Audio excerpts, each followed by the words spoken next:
பாளையங்கோட்டை தனியார் பள்ளியில் உடன் படிக்கும் மாணவனால் அரிவாளால் வெட்டப்பட்டு காயமடைந்த மாணவரிடம் வட்டாட்சியர் இசைவாணி விசாரணை மேற்கொண்டுள்ளார். வகுப்பறையில் பதிவாகியுள்ள சிசிடிவி காட்சிகளை போலீசார் எடுத்துச் சென்றுள்ளனர். கூடுதல் விவரங்களை தருகிறார் செய்தியாளர் நாகராஜன். வணக்கம். மேலும் விவரங்கள் என்ன பகிரலாம்? தென்னகத்தின் ஆக்ஸ்போர்ட் நடக்கக்கூடிய பாளையங்கோட்டையில் தான் இந்த சம்பவம் நடந்திருக்கிறது. படிக்கக்கூடிய 8ஆம் வகுப்பு படிக்கக்கூடிய மாணவனுக்கு சக மாணவனை ஒருவன் அரிவாளால் வெட்டியிருக்கிறான். இந்த சம்பவத்தில் பின்னணியாக கூறப்படுவது, காவல்துறை தரப்பில் சொல்லப்படுவது, பென்சில், அதாவது ஒரே நிறமுடைய பென்சிலை இருவரும் பயன்படுத்தும் போது ஒன்று தொலைந்ததால் மற்றொரு பென்சில் தனக்குரியது என்று இந்த சிறிய பிரச்சனையில் தான் இந்த 2 மாதமாக அந்த மாணவர்களுக்குள் ஏற்பட்டிருக்கிறது. இதன் காரணமாக இந்த பிரச்சனை, அதாவது அரிவாள் வெட்டு சம்பவம் நடந்திருப்பதாக காவல்துறை தரப்பு சொல்லப்படுகிறது. இதனை அவர்கள் பெற்றோர்கள் மறுக்கிறார்கள்.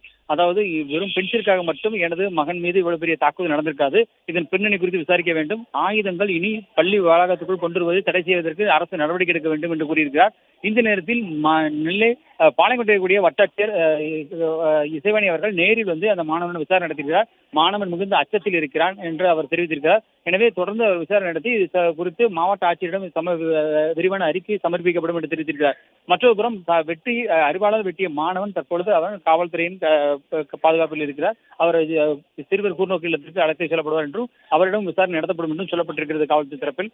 இந்த மாணவன் தரப்பில் மாணவனின் தந்தை அதே போல தாயார் இருவரையும் பள்ளிக்கு வரவழைத்திருக்கிறார்கள். அதாவது மாணவர்களிடையே பிரச்சனை என்று வரவழைத்தோம். அந்த அடிப்படையில் தான் நாங்கள் இங்கு வந்து பார்த்தபோது அந்த மகனுக்கு மிகப்பெரிய அளவில் அரிவாள் வெட்டு விழுந்தது தெரிய வந்தது. இப்பொழுது தையல் போடுவதற்கான பணிகளும் அதே போல இதை தொடர்ந்து ஆபரேஷன் செய்வதற்கான வாய்ப்பும் இருப்பதாக மருத்துவர்கள் கூறுகிறார் என்று வேதனையோடு கூறுகிறார் தாயார். இது குறித்து விசாரணை தொடர்ந்து தீவிரப்படுத்தப்பட்டுள்ளது என்று காவல்துறை தரப்பு சொல்லப்பட்டிருக்கிறது. குறிப்பாக அங்கு இருக்கக்கூடிய சிசிடிவி காட்சிகள், அதன் ஹார்ட் டிஸ்க் என்பது அங்கு பார்த்து அது முழுமையாக எடுத்து செல்லப்பட்டிருக்கிறது. இந்த சிசிடிவி காட்சிகளை கொண்டு விசாரணை என்ன முழுமையான தகவல்கள் தெரிய வரும் என்று காவல்துறை தரப்பு சொல்லப்பட்டிருக்கிறது. வழங்கியமைக்கு நன்றி நாகராஜ்.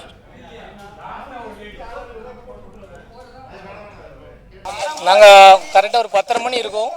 ஸ்கூல்லேருந்து ஒரு மிஸ்ஸு ஃபோன் பண்ணாங்க, இதே மாதிரி உங்கள் பையனை ஆஸ்பத்திரியில் சேர்த்துருக்கோம், வாங்க ஸ்கூலுக்கு வாங்க அப்படின்னாங்க. அதனால் ஸ்கூலுக்கு சீக்கிரம் வந்துருங்கன்னு நாங்கள் அவ்வளோதான் சொன்னாங்க இன்ஃபர்மேஷன். மறுபடியும் ஃபர்தராக நான் வந்து ஃபோன் பண்ணி ரெண்டாவது என்ன ஆச்சு அப்படின்னு சொல்லி கேட்டேன். இது 2 பையனுக்குள்ள சண்டை, நீங்கள் வந்து என்னென்னு சீக்கிரம் வாங்க ஸ்கூலுக்கு வாங்க, மற்ற தகவல்லாம் ஸ்கூலில் வந்து கேட்டுக்கோங்கன்னாங்க. நாங்கள் ஓடி வந்து ஸ்கூலில் பார்த்தோம். ஸ்கூலில் வந்து பூட்டி இருந்துச்சு. அப்போ வெளியே கேட்கும்போது யாரும் சொல்லலை, சிஎஸ்சி ஹாஸ்பிட்டலுக்கு போங்கன்னு தான் சொன்னாங்க.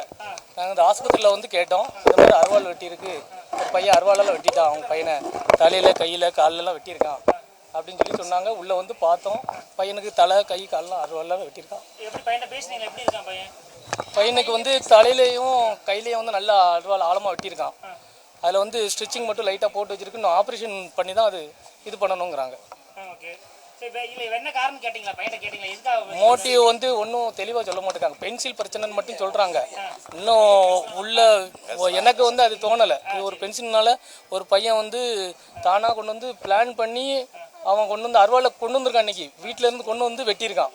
அவன் ஸ்கூல்லேருந்து ஏதாச்சும் ஒரு பொருளை எடுத்து வெட்டினாலும் பரவாயில்ல, வீட்டிலேருந்து கொண்டு வந்து மோட்டிவ் அன்றைக்கி வெட்டணும்னு வெட்டியிருக்கான். அப்படிங்கும்போது ஏதோ பிரச்சனை இருந்திருக்கு. 2 மாசமும் அந்த பையன் 2 பேரும் க்ளோஸ் ஃப்ரெண்ட்ஸாக இருந்திருக்காங்க. அதுக்கப்புறம் 2 மாசமும் பேசலையாம் இந்த பென்சில் பிரச்சனைனால. அதுக்கப்புறம் என்ன நடந்து எனக்கு 2 மாசமும் என்ன நடந்து, என் பையன் ஒரு பென்சிலை கொண்டு போயிருக்கான். என் பையன் ஒரு பென்சில் மட்டும் கொண்டு போயிருக்கான். அன்னைக்கு எக்ஸாம் சொல்லி பென்சில் கொண்டு போனான்.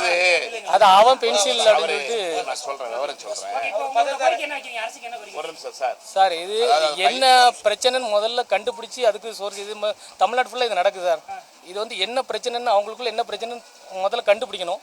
கண்டுபிடிச்சி என் பையனுக்கு உயிர் பாதுகாப்பு வேணும், அவ்வளோதான் சார் மெயினா.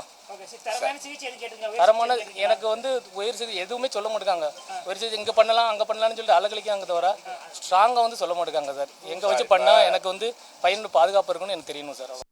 பிளே ஸ்டோர் மற்றும் ஆப் ஸ்டோரில் இருந்து பாலிமர் செயலியை QR கோடு மூலம் பதிவிறக்கம் செய்யுங்கள். செய்திகளை உடனுக்குடன் பெறுங்கள்.